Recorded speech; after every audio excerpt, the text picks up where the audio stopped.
जो छोड़ना नहीं है उसको छोड़ रहे हैं। अन्न पान, अन्न ध्यान दीजिए, अन्न आप नहीं ग्रहण कर रहे हैं और आप भूख की पीड़ा सह रहे हैं ये सोच करके कि भगवान प्रसन्न होंगे, इसीलिए तो व्रत रह रहे ना। भगवान प्रसन्न नहीं होंगे, ईश्वर अप्रसन्न होंगे। ईश्वर की प्रसन्नता आपके भोजन छोड़ने में नहीं है, ईश्वर की प्रसन्नता 5 व्रतों के पालन करने में। अगर ये अहिंसा, सत्य, अस्तेय, ब्रह्मचर्य और अपरिग्रह का पालन नहीं हो रहा है और आपने भोजन छोड़ दिया, लेकिन व्रतों को, भोजन छोड़ा और व्रतों को भी छोड़ दिया, बोले यहां ऋषि क्या करें? आप भोजन करिए, बिल्कुल भोजन करिए, शरीर की सुरक्षा कीजिए, 5 व्रतों को मत छोड़िए, भोजन करना है, 5 व्रतों पर चलना है। लोग क्या करते हैं? भोजन छोड़ दिए, व्रत के दिन भी अन्याय कर रहे हैं, व्रत के दिन भी झूठ बोल रहे हैं, व्रत के दिन भी चोरी कर रहा है, व्रत के दिन भी दुराचार रहा है, व्रत के दिन भी अनावश्यक विषयों का संग्रह, सब कुछ चालू है। बस क्या किया है? भोजन छोड़ दिया। न्याय और सत्य पर चलना, ध्यान दीजिए, न्याय के मार्ग पर और सत्य के मार्ग पर चलना, ये व्रत है। ये व्रत ग्रहण करो, संकल्प। जिस दिन अन्याय हो जाए, जिस दिन झूठ बोल रहे, चोरी हो जाए, मन इंद्रियों आदि के माध्यम से कहीं कुछ गलत हो जाए, तो क्या करना है? प्रायश्चित करो, प्रायश्चित करो कि आज भोजन नहीं करेंगे। क्यों? क्योंकि मेरे आचरण से किसी को, निर्दोष को दुख हुआ है, मेरे आचरण से किसी को दुख हुआ है, पीड़ा हुई है, इसलिए मैं स्वयं पीड़ा लेकर के उस निर्दोष को जो हमने दुख दिया है दंड सहन करें। स्वयं दंड लेना व्रत भंग हो जाने के बाद, व्रत टूट गया तो स्वयं दंड ले लिया, खाना नहीं खाएंगे, एकांत का सेवन करेंगे, किसी से बात नहीं करेंगे, मौन व्रत लिया, भोजन छोड़ दिया, एकांत का सेवन किया, ये क्या है? ये व्रत है। क्यों किया व्रत? क्योंकि किसी के साथ अन्याय किया है, किसी से झूठ बोला है, चोरी की है हमने, दुराचार किया है हमने, हम प्रायश्चित करेंगे और जो हमने दुष्कर्म किए हैं, जो हमने पाप किए, उन पाप के संस्कारों को हम प्रायश्चित के माध्यम से हम दूर करेंगे और आगे एक प्रतिज्ञा करेंगे कि इस प्रकार हम व्रतों को कभी नहीं तोड़ेंगे। अब यहां क्या हो गया? व्रत तो तोड़ेंगे, अहिंसा, सत्यवाद, लेकिन व्रत तोड़ने पर व्रत होता है। भोजन आदि छोड़ा, एकांत में चले गए, व्रत टूट गए। तो अब यहां तो झूठ, व्रत तो एकदम तोड़े हुए हैं और भोजन छोड़ दिए। भोजन नहीं छोड़ना है,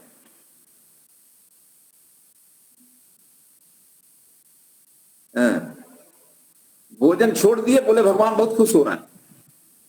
अरे भाई, हिंसा करना छोड़ो, अन्याय करना छोड़ो, झूठ छल कपट छोड़ो, द्वेष छोड़ो, दुराचार छोड़ो।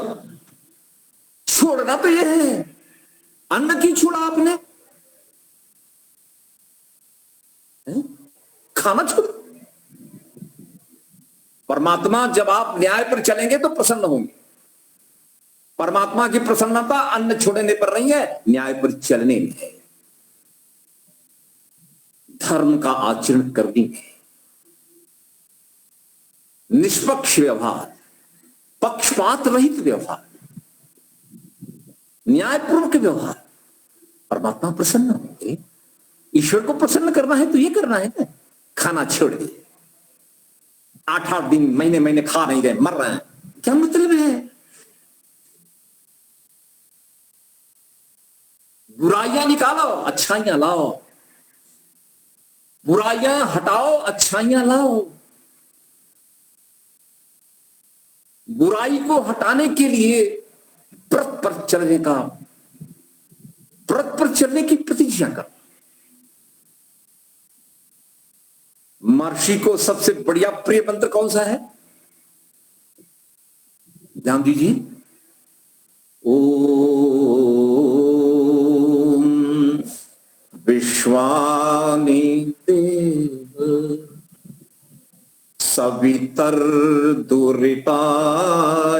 परस्व यद् भद्रं तन्न आसु। ये महर्षि को सबसे प्रिय मंत्र क्यों कहा जाता है? क्योंकि इसके अंदर ऋषि ने क्या देखा? प्रार्थना मंत्र है। विश्वानि, क्या कहा? विश्वानि दुरितानि परास्व। दुरितानि अशुद्धि,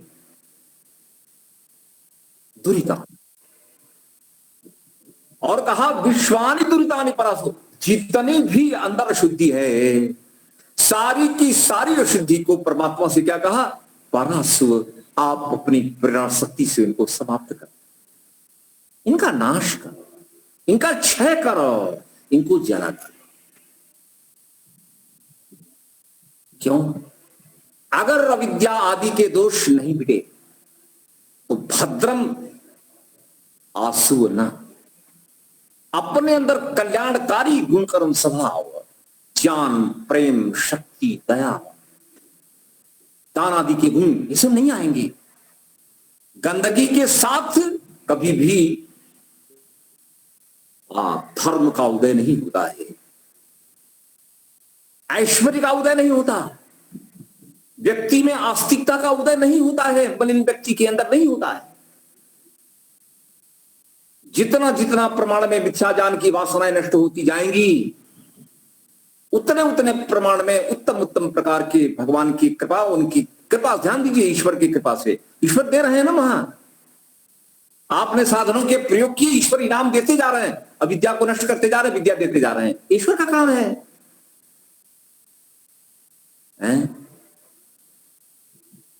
साधन के प्रयोग किए, भगवान ने पुरस्कृत किया। क्या दिया? ज्ञान ले लो। लोग, मेरे पास ज्ञान है, ज्ञान दिया और सुख बढ़ाया, उत्साह, उमंग, उल्लास बढ़ाया, अपने साथ रहने का एहसास कराया। इसलिए अष्टांग योग पर चलने वाले व्यक्ति के प्रति ईश्वर का आशीर्वाद सदा रहता है। सदा ईश्वर की सहायता अष्टांग योग पर चलने वाले साधक के प्रति ईश्वर की तरफ से होती है। विश्वानि दुरितानि परास्व, सारे की सारी अशुद्धि हे प्रेरक प्रभु मेरे अंदर से दूर करो। यत भद्रम, जो कुछ भी कल्याणकारी गुणकर्म स्वभाव है उसको आप मेरी आत्मा में भर दो, आने दो उसको, और ले जाओ अशुद्धि और दे दो शुद्धि। क्या मांगा हमने?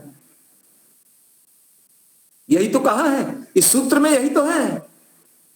अशुद्धि क्षय, दुरितान विश्वानि दुरितानि परासु, अशुद्धि क्षय। और ज्ञान वित्ती क्या हुआ? यद भद्रम तन्नासु, जो कल्याणकारी ज्ञान है वो आपकी प्रेरणा से मेरी आत्मा में इकट्ठा हो। तो वेद का मंत्र जो है वही इस सूत्र में, अलग नहीं है। क्योंकि अविद्या का नाश और विद्या की वृद्धि, यही बात यजुर्वेद के इस मंत्र में कही गई, और वही बात यहां ऋषि कह रहे हैं। वेद और ऋषि नहीं, ऋषियों की बातें सब वेद के मंत्रों के अनुसार होती हैं, ईश्वर के अनुसार होती हैं, अलग नहीं होती हैं। अब आप देखिए, योग अंग के अनुष्ठान से आज से प्रतिज्ञा करेंगे हमारे विद्यार्थी जितने भी बैठे हैं कि आज से हम मन, वाणी और शरीर से अन्याय नहीं करेंगे। सबके साथ प्रीतिपूर्वक व्यवहार करेंगे। सर्व प्राणी नाम,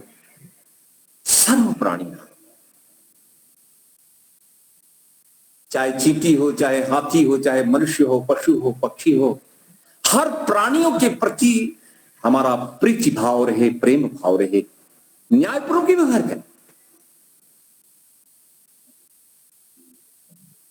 अहिंसा की व्याख्या में ऋषि ने लिखा, सर्वदा सर्वथा सर्व प्राणी नाम अनअभिद्रोह अहिंसा। किसी भी प्राणी के प्रति तिरस्कार नहीं है, द्वेष नहीं है, अंदर से घृणा नहीं है, सबके प्रति प्रीति है, प्रेम पूर्वक व्यवहार। ध्यान दीजिए, संसार में प्रत्येक प्राणी के प्रति प्रीति भाव रखने वाला, अष्टांग योग पर चलने वाला योगी, इससे अच्छा और कोई व्यक्ति हो सकता है क्या? यही बात ऋषि हमारे मस्तिष्क में डाल रहे हैं कि आप सभी प्राणियों से प्यार करें। ये सब आत्माएं हैं, अपनी जैसी ही आत्मा है, चींटी में हो या हाथी में हो, ये सब भले ही शरीरें अलग अलग हैं, लेकिन इन सारी शरीरों के अंदर एक ही प्रकार की आत्मा है, अलग अलग नहीं है। इसलिए इनके प्रति प्रीति भाव रख करके आगे बढ़ना चाहिए, प्रेम। यही बात यहां समझनी है। तो योगांग अनुष्ठानात अशुद्धि क्षय ज्ञान दीप्ति ही अविवेक ख्याते। क्योंकि यहां क्या कहा? अनुपाय विवेक ख्याति। तो वह अष्टांग योग के प्रयोग से विवेक बढ़ता जाएगा। बोले कहां तक बढ़ेगा? बोले जब तक परमात्मा नहीं मिलेंगे तब तक विज्ञान बढ़ेगा। अविवेक ख्याते, बोलो विवेक ख्याति पर्यंत ज्ञान का प्रकाश बढ़ता जाता है। ये है विकास। पैसा बढ़ता जाता है, विकास।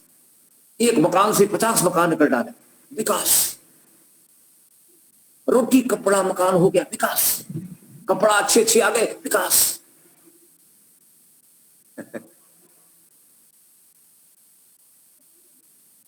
ईर्ष्याओं से मर रहे हैं,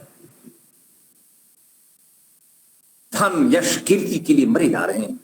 लेकिन यहां ऋषि जा रहे, विकास क्या है? ज्ञान दीप्ति ही अविवेक ख्याति।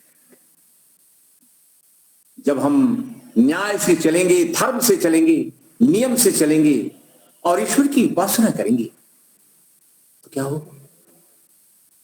बोले अंधेरा मिटेगा। जैसे अंधेरा मिटने से सूरज आया, अंधेरा मिट गया, ऐसे ही ज्ञान का प्रकाश जिसका उदय हो गया तो अविद्या आदि की वासनाएं अस्त हो गईं। अस्त। ज्ञान बढ़ता गया, बाल ज्ञान हुआ, फिर आगे ज्ञान बढ़ता गया। जैसे बालक का ज्ञान बाल ज्ञान है, बढ़ता जाएगा। इसके बाद धीरे धीरे शिशु का आया, बाल का आया, किशोर का आया, युवान का आया, वयस्क का आया, बढ़ता गया है। जितना न्याय पर चलोगे ज्ञान बढ़ेगा। अनिशुद्धा, पॉइंट प्योरिटी चाहिए, पॉइंट प्योरिटी। एक भी कलंक नहीं चलता है मेरे जीवन में। जहां जहां अन्याय, सब बंद करो। एक टाइम खाओ, उपवास कर लो, लेकिन अन्याय का धन, अन्याय के पदार्थ कभी स्वीकार नहीं करना है।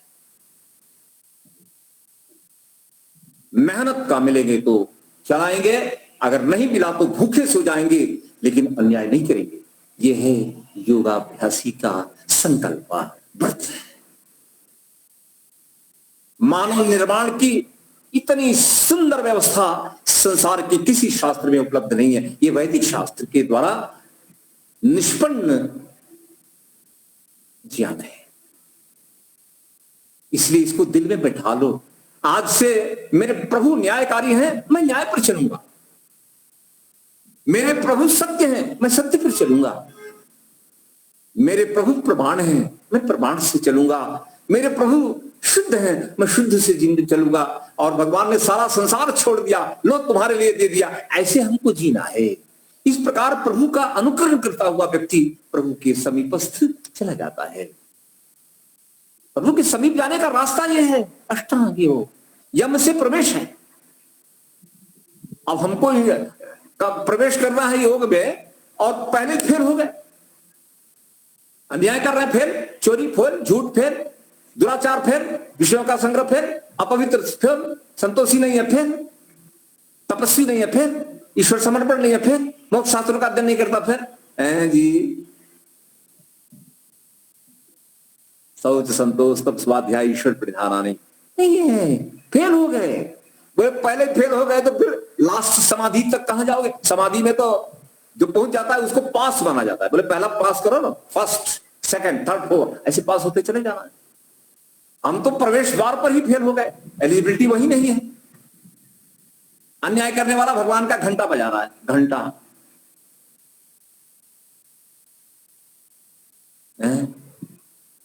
हम अन्याय करेंगे और भगवान के सामने जाकर क्या कहेंगे? आज हमने अन्याय किया है, माफ करें, क्षमा करना। हम मंदिर में जाके करेंगे, मुस्लिम है वो मस्जिद में जाके करेंगे, वो बाइबल वाले चर्च में जाके करेंगे, बाकी गुरुद्वारा में करेंगे। सब लोग जा करके क्या कहेंगे? अन्याय कर रहा हूं, माफ करना।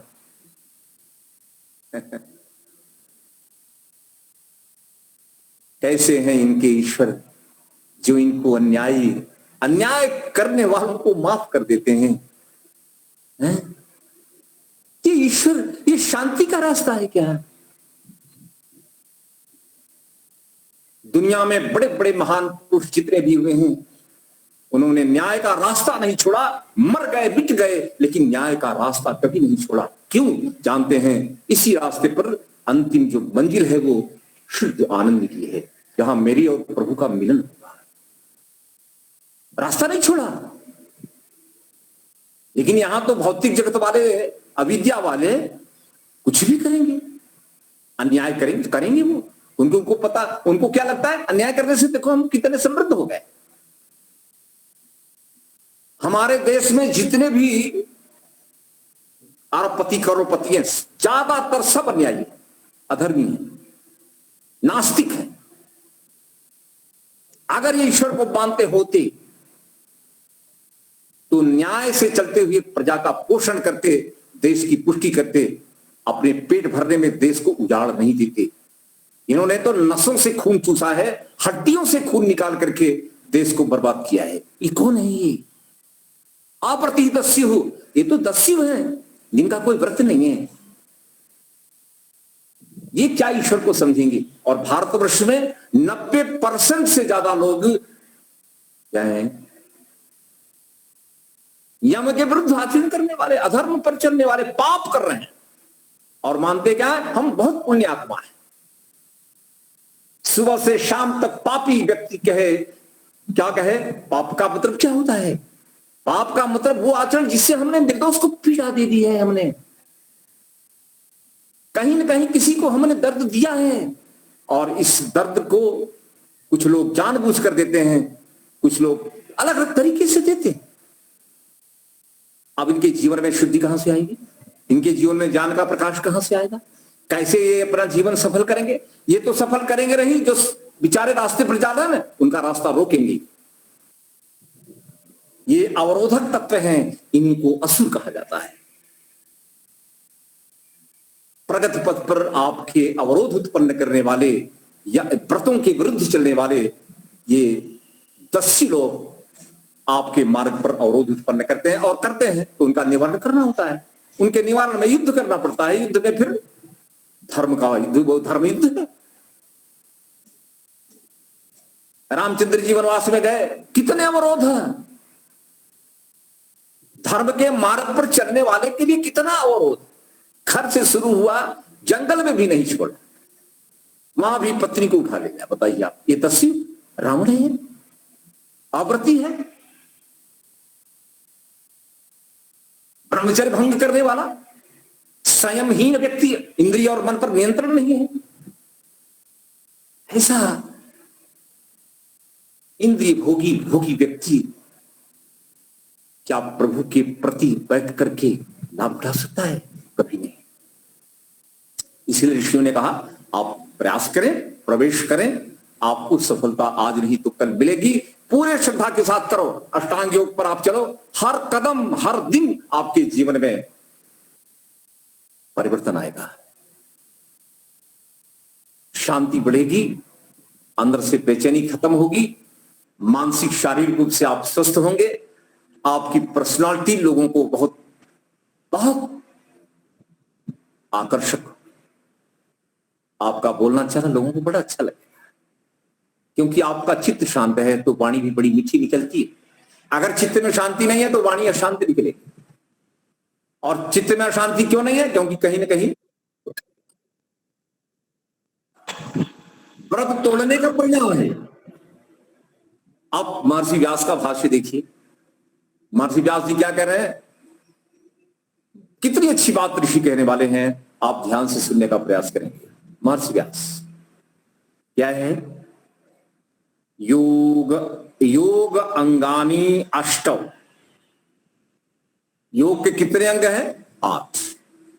अब महर्षि व्यास यहां खोल दे रहे हैं, आगे बताया जाएगा, अगले सूत्र में 8 अंग बताए जाएंगे नाम के साथ। लेकिन फिर भी महर्षि व्यास ने कह दिया क्या, योग अंगानी अष्टौ, आगे क्या कहा, अविधाया इष्यामाणि। क्या मतलब हुआ कि आगे कहे जाने वाले योग के 8 अंग हैं। पहला लाइन पूरा महर्षि व्यास ने उपदेश कर दिया कि जो ये अष्टांग योग, जो योग है उसके 8 अंग है। योग अंग 8 अंग, 9 नहीं है, 7 नहीं है, 8 अंग है। अच्छा, तो कौन कौन से हैं वो 8?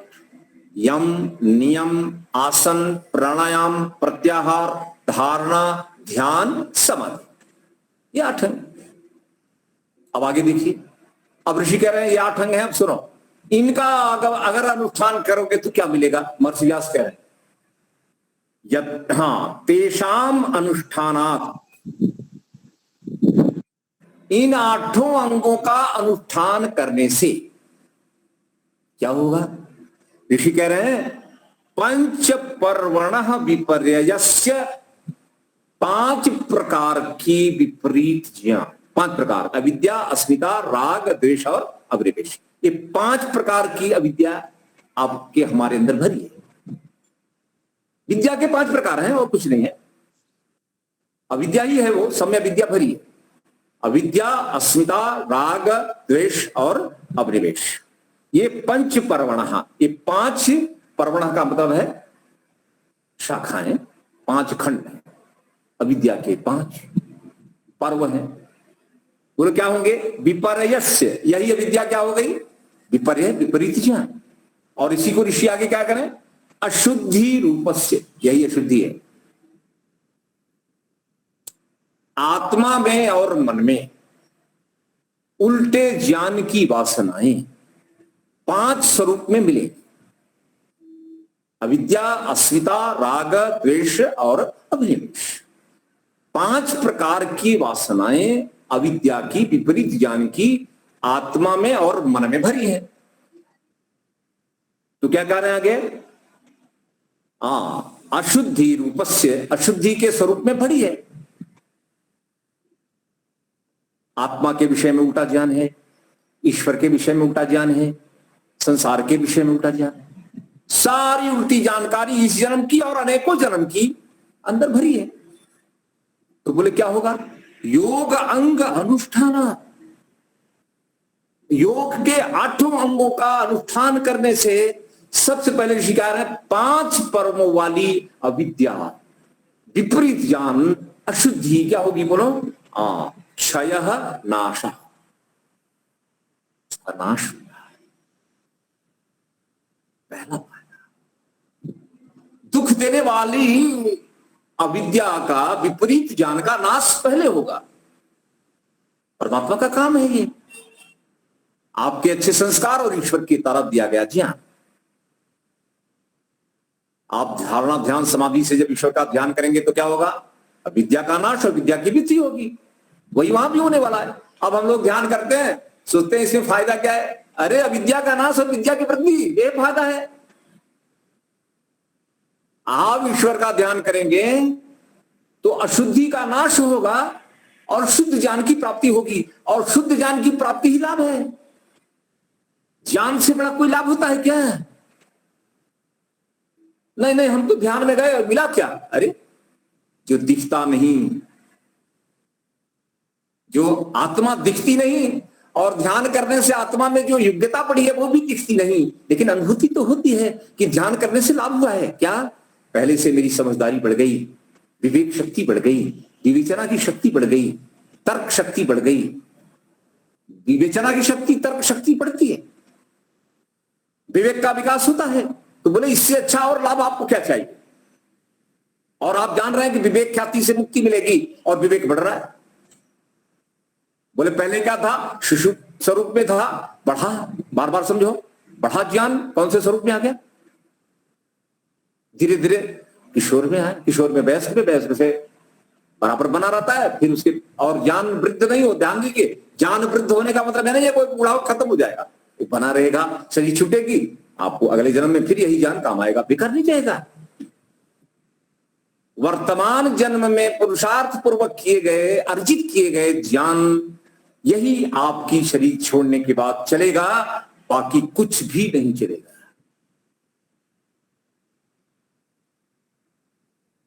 अर्जित किए गए अष्टांग योग के प्रयोग से जो आपने उत्तम उत्तम ज्ञान अपने अंदर धारण किया ईश्वर की मदद से, वही ज्ञान आपको जन्म जन्मांतर तक साथ देता रहेगा और कोई रिश्तेदार साथ नहीं देगा। ज्ञान से बड़ा कोई मित्र नहीं, ज्ञान से बड़ा कोई ज्ञान से बड़ी कोई आंख नहीं है, ज्ञान से बड़ा कोई मार्गदर्शक नहीं है, ज्ञान से बड़ा दुख से छुड़ाने वाला कोई तत्व नहीं है, और वो तत्व अष्टांग योग के प्रयोग से मिलता है। आपको हमको करना होगा, दिन में व्यवहार को सही करें। पहले तो दिन में व्यवहार सही करें, बिल्कुल व्यवहार परफेक्ट होना चाहिए। वो परफेक्ट हो जाएगा, बढ़िया ध्यान लगेगा, भगवान खुश होके भगवान ऊपर से अभिषेक करेंगे, बहुत अच्छा, वेरी गुड। पूरे दिन आज झूठ नहीं बोला है, पूरे दिन अन्याय नहीं किया है, पूरे दिन चोरी नहीं किया है, पूरे दिन किसी के ऊपर बुरी नजर नहीं लगाई, और बोलो विषयों के प्रति आकर्षण नहीं। तो इतना अच्छी विभूति को ईश्वर प्राप्त करके आपके ऊपर ईश्वर आनंद ज्ञान की वर्षा करते हैं। ईश्वर का काम है आनंद वर्षक, ज्ञान वर्षक ईश्वर, इसको ध्यान रखना है। यहां की क्या कहा? पंच पर्वण विपर्यस्य अशुद्धि रूपस्य क्या कहा? क्षय। क्षय का मतलब नाश, अविद्या का नाश। बार बार जन्म दे करके संसार में नरक भोगने के लिए अविद्या ही तो कारण है। अविद्या से मनुष्य नरक भोगता है जीव, और विद्या से स्वर्ग भोगता है, मोक्ष प्राप्त करता है। विवेक मिल गया का मतलब समझ लो कुछ नहीं चाहिए, इसके सामने सब फीका है। इसलिए ऋषि यहां कह रहे हैं क्या?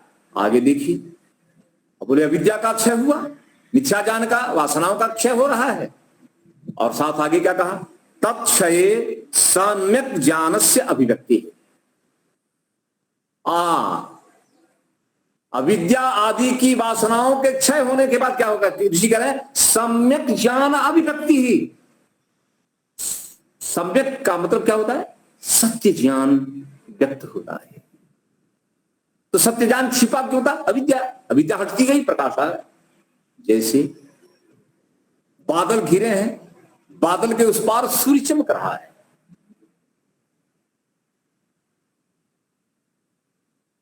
बादल छटने लगे, प्रकाश आने लगा। जितना जितना बादल छटते जाते हैं प्रकाश बढ़ता जाता है। जितनी जितनी अशुद्धि जीवन से छटेगी उतना उतना प्रभु का प्रकाश आत्मा ग्रहण करेगा। बादल छटते गए, प्रकाश बढ़ता गया। बादल पूरे छट के अलग हो गए, आसमान साफ हो गया, पूरा प्रकाश आ गया। ऐसे ही चित्त और आत्मा पूरी तरह से स्वच्छ और साफ निर्मल हो गए, परमात्मा का ज्ञान का प्रकाश आ गया। यह है ज्ञान का उदय। अशुद्धि गई और बोला शुद्ध ज्ञान का प्रकाश आत्मा में ईश्वरी प्रेरणा से प्रकट हो गया। ये जो ज्ञान प्रकट हुआ है, इसी ज्ञान के प्रकाश में नित्य सुख की उपलब्धि होगी और वो प्रभु की पर प्रभु करेंगे ना, ईश्वर का काम। आप अपना काम करो, ईश्वर अपना काम करेंगे। आप ध्यान करने नहीं बैठेंगे तो ईश्वर आपकी मदद कैसे करें बताइए। आप बैठ करके अपने भावपूर्वक ईश्वर के समक्ष अपनी बातें रखो, भगवान से आपको मदद मिलेगी। आप विश्वास तो कर लो। आगे क्या कहा? आगे जो कही जा रही है बात तो बहुत महत्वपूर्ण है। क्या कही जा रही है? यथा यथा च साधनानि अनुष्ठीयन्ते,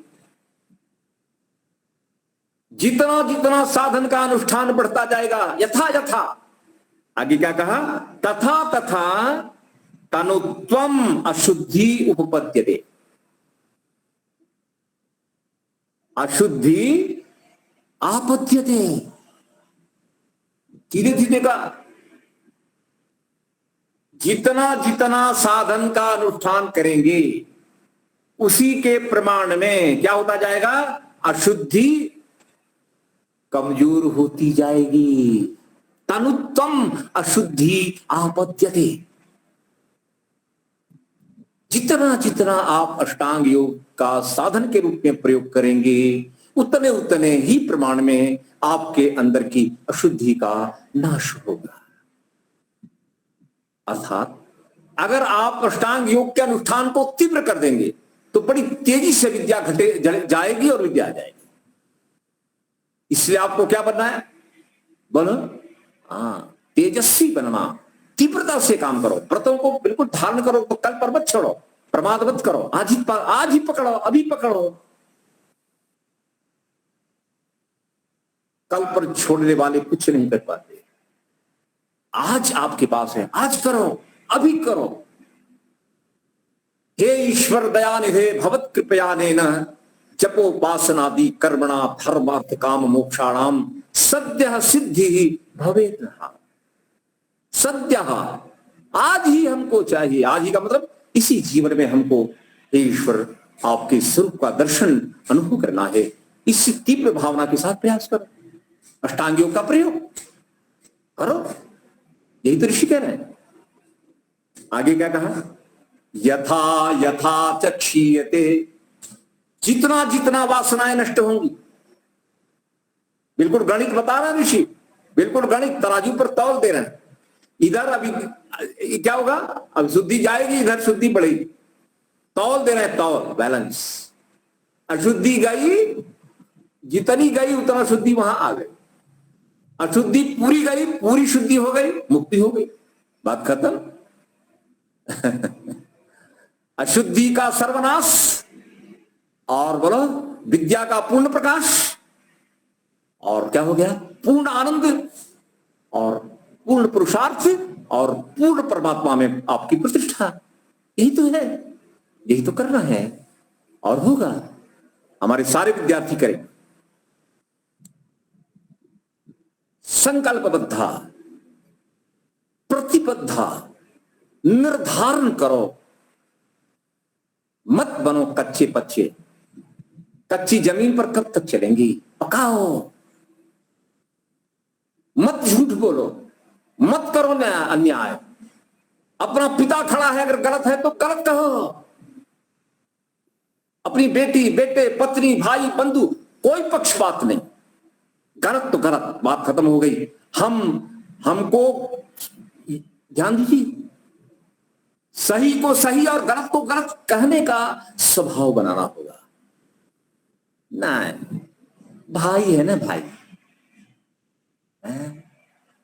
भाई गलत करे ठीक है, कैसे ठीक होगा? पिता गलत करें कैसे ठीक होगा? बेटे बेटियां गलत करें नहीं ठीक होगा। हम कभी मान्यता नहीं देंगे। यम नियम के विरुद्ध चलने वाले व्यक्ति हमारे लिए अव्यक्ति के रूप में हैं, हम उनको मान्यता नहीं देंगे। अन्यायी, चोर, छल कपट करने वाले दुराचारियों हमारे उनकी कोई दूर तक का नाता नहीं है। ऐसे रिश्ते किसी काम के नहीं जिनको यथार्थ बोध नहीं और यथार्थ व्यवहार नहीं। ऐसे लोगों के रिश्ते क्या करोगे? इनके कुसंग से तो हम भी बिगड़ जाएंगे। ये सुधरने वाले नहीं है, इनके सुधारने में बर्बाद मत बनो। ये सुधरने वाले नहीं है, इनको सुधारने में जिंदगी बर्बाद मत करो। जीवन बड़ा मूल्यवान है। मेरे बच्चे नहीं मानते, मेरी बेटी नहीं मानती, मेरा भाई नहीं मानता, मेरे पिता नहीं मानते, जाने दो इनको। नहीं मानते तो जाने दो।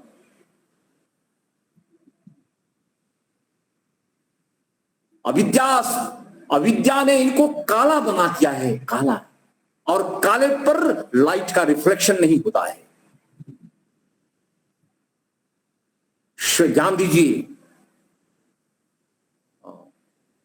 ब्लैक का मतलब लाइट वहां आएगी ही नहीं, रिफ्लेक्शन ही नहीं है। ऐसे काले मन वाले, काले ज्ञान वाले, अविद्या से पूरी तरह से मलिन लोग, इनको समझा के क्या पाओगे? ये समझने वाले नहीं है। मत करो व्यर्थ समय और जीवन। जो समझ सकते हैं उनको समझाओ और आगे बढ़ो। इन सबको पकड़ कर बैठ करके घड़ियाल के चक्र में नहीं पड़ना है। अपने को निकालना है, समाज को निकालना है। जो अच्छे लोग हैं उनको समझाओ। अपने हैं क्या? अपने हैं अपनी सुनते नहीं, क्या अपने? जिनका कल्याण होगा वो चीज नहीं करते, ये क्या अपने होंगे? ऐसा मान के चलो।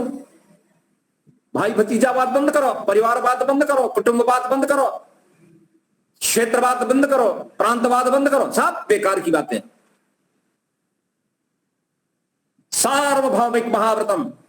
हमारे व्रत किसी भाषा के, किसी रंग के, किसी जाति के, किसी क्षेत्र के, किसी देश के बंधन में नहीं आते। हमारे व्रत पूरे ब्रह्मांड, पूरे भूगोल पर समान रूप से लागू होते हैं। हम इस प्रकार के संकुचित मनोवृत्ति के व्यक्ति नहीं है। आर्य का मतलब ही यही होता है, उदार हृदय, सर्व स्वीकृत करने वाला। सर्व स्वीकृतम, सर्व को स्वीकार करे और सब के द्वारा उसको स्वीकार किया जाए। इस प्रकार की पर्सनालिटी का विकास होना चाहिए जो सार्वभौमिक सिटीजन बने। ये तो सार्वभौमिक नागरिक बन रहा है ना, सबको अपना मानता है, किसी को शत्रु नहीं मानता। कोई मान ले तो ठीक, द्वेष नहीं करना है जी, ध्यान देना। आपकी बात कोई ना माने तो द्वेष नहीं करेंगे।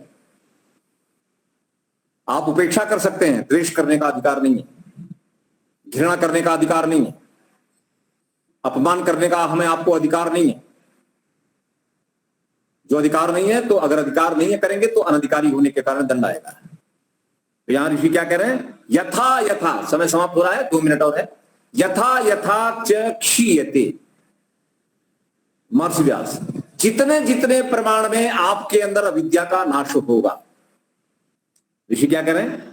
तथा तथा, यथा यथा तथा तथा, जितना जितना अशुद्धि जाएगी, अंधेरा जाएगा, अविद्या जाएगी, तथा तथा क्षय क्रम अनुरोधिनी, उसी क्षय क्रम के अनुसार।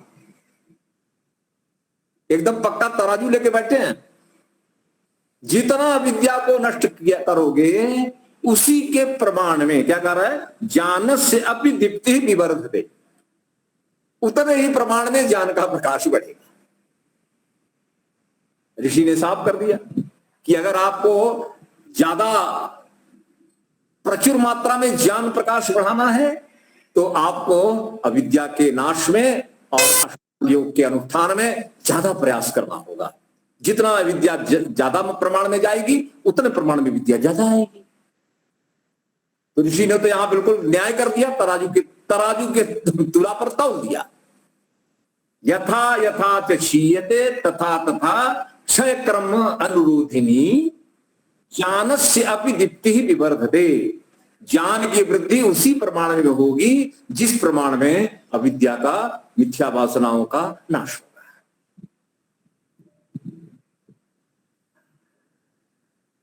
संसार में वर्ण परिवर्तन होता है, ज्ञान बढ़ता गया और वर्ण बदलता चला गया।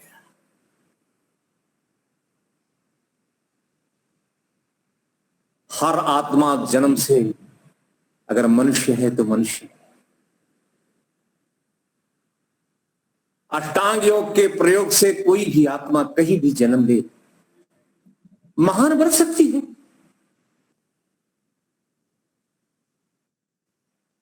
जन्म से वर्ण नहीं है, वर्ण व्यवस्था ज्ञान विज्ञान के प्रमाण में होती है। यहां स्पष्ट ऋषि कह रहे हैं कि जितना जितना अविद्या कम, विद्या ज्यादा, उतने ही प्रमाण में उसका वर्ण ऊंचा होता जाता है। वर्ण की व्यवस्था ज्ञान पर टिकी है, जन्म से नहीं टिकी है। जितना ज्ञान ज्यादा उतना बड़ा माना जाएगा। बोले समाज जीवन में ब्राह्मण, क्षात्र, वैश्य, शूद्र तो सब हम हैं। जन्म से तो सब शूद्र ही थे। जन्म के बाद हमारे वर्ण बदले। उसका आधार क्या था? ज्ञान। ज्ञान, जिसका ज्ञान ज्यादा था उसको बोला तू पढ़ाने का काम करेगा। शिक्षक, इसको ब्राह्मण कहते हैं। जिसके अंदर न्याय का गुण ज्यादा है उसको बोला तुम क्षत्रिय, प्रशासन में रहो, समाज की सेवा करनी है। और जिसके अंदर उत्पादन आदि, व्यवसाय आदि की रुचि, योग्यता है, वो वैश्य। सबसे ऊंचा ज्ञान शिक्षक, उसके बाद छात्र, उसके बाद वैश्य, और तीन बने। और हम सब शूद्र थे। जन्मना सर्वे शूद्राः संस्कारा द्विजुच्यते। ज्ञान से दूसरा जन्म होता है। जन्म से तो हम सब शूद्र थे। क्या था ज्ञान? कुछ था क्या? आज भी ज्ञान नहीं है। अब हम बोले हम ब्राह्मण है। काहे के ब्राह्मण है? आपसे नीचे जन्म लेने वाला, जिसको आप लोग नीचा बोलते हैं, उसके अंदर ज्ञान ज्यादा है। क्यों ऐसा हो गया? ये व्यवस्था हमारी नहीं है। कृष्ण जी ने गीता में भी कहा, चातुर्वर्ण्यम मया सृष्टम गुण कर्म विभागशः। गुण कर्म विभागशः, विभागशः, गुण कर्म विभागशः। ज्ञान गुण, जिसमें ज्ञान गुण ज्यादा होगा उसको उसी प्रकार कार्य में नियुक्त किया जाएगा। ज्ञान ज्यादा तो शिक्षा दो, कम क्षत्रिय बनो, उससे कम वैश्य बनो। बिल्कुल ना हो तो फिर क्या करो? बोलो उसको बेकार बैठाएंगे, उसको भी सेवा का अवसर मिलेगा। सब सेवा करेंगे, चाहे ब्राह्मण हो, छात्र हो, वैश्य, शूद्र, सब सेवक हैं। समाज के सब सेवक हैं। और आगे क्या कहा? ज्ञान बढ़ता जाए, वर्ण बदलते जाओ। जो आज शूद्र का काम कर रहा है वो ब्राह्मण बन जाएगा। अगर वो ज्ञान बढ़ा रहा था तो ब्राह्मण बन गया, और ब्राह्मण अगर ज्ञान से गिरा तो शूद्र हो गया। ये बात यहां कही है। ज्ञान बढ़ता गया, वर्ण बदलता गया। ज्ञान सबसे अधिक हो गया वो ब्राह्मण है, उससे कम छात्र है, उससे कम वैश्य है, सबसे कम शूद्र कहेंगे। लेकिन शूद्र भी पुरुषार्थ करके अष्टांग योग के प्रयोग से ब्राह्मण बन सकता है, और ब्राह्मण अष्टांग योग को त्याग करके शूद्र बन सकता है। लेकिन समाज के अंदर रूढ़ी आ गई, ज्ञान न हो तो भी, ज्ञान हो, नीचे है तो नीचे रहेगा, ऊंचे है, ज्ञान नहीं है, ऊंचे रहेंगे। ऐसे कैसे हुआ? जो गुण कर्म स्वभाव से विभाग किया गया, उसको आपने जन्मना कैसे कर सकते हैं? ये बात ऋषि कह रहे हैं। जितना जितना अविद्या का नाश होगा उसी उसी प्रमाण में आपके अंदर ज्ञान बढ़ेगा, और ज्ञान बढ़ता गया, वर्ण बदलता गया। जितना ऊंचा ज्ञान इतना ऊंचा वर्ण है। वर्ण का मतलब चुनने योग्य, चुनाव करने योग्य। समाज की सेवा के लिए सबसे बड़ा कौन है? शिक्षक है, सबसे अधिक शिक्षक। उसके बाद समाज की रक्षा करे, शासन न्याय व्यवस्था निष्पक्ष करे, छात्र, और समाज का पेट भरे, वो वैश्य है। और समाज की सेवा आर्द भाव से करे, सेवक है। आप कैसे किसी का अपमान कर सकते हैं कि तुम यहां जन्मे हो इसलिए भले तुम विद्वान बन जाओ, लेकिन हम तुम्हें मान्यता नहीं देंगे? ये किसने कर दिया? यहां ऋषि करें ऐसा नहीं है। हर मनुष्य अष्टांग योग का अनुष्ठान कर सकता है और महान बन सकता है, योगी बन सकता है। ये बात यहाँ अंतर्निहित है जो मैंने आपके सामने उद्घाटित की है, प्रकाश में लाने का प्रयास किया है। तो समय हो गया, समय थोड़ा हमने अधिक लिया। इन्हीं शब्दों के साथ आज की कक्षा को यहाँ हम विराम देंगे। कल वापस फिर मिलेंगे और महर्षि व्यास के भाष्य को और अच्छी प्रकार से समझने का प्रयास करेंगे। ओम देहु शांतिरंतरिक्षं शांति, पृथ्वी शांतिरापः शांतिरोषधयः शांति, वनस्पतयः शांतिर्विश्वे